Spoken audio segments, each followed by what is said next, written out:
Climate ரொம்ப நல்லா இருக்கு. அதுவும் அந்த மண் வாசனையோட மழை வர ஃபீல் இருக்கே. இந்த டைம்ல சூடாக ஏதாவது சாப்பிட்டா நல்லா இருக்கும்ல. சூடாகவும் இருக்கணும், ஸ்வீட்டாகவும் இருக்கணும்.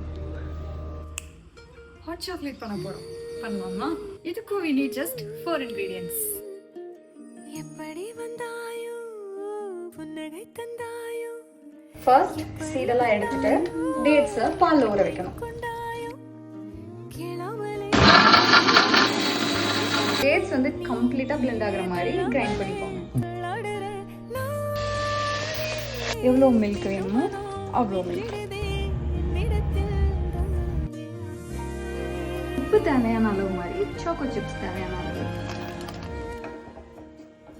திக்கான கன்சிஸ்டன்சி வர வரைக்கும் leave it as such. Off பண்ணிக்கலாம். இப்போ ஹாட் சாக்லேட் ரெடி. இந்த ரெய்னி சீசன்ல நீங்களும் இதை ட்ரை பண்ணி பாருங்க.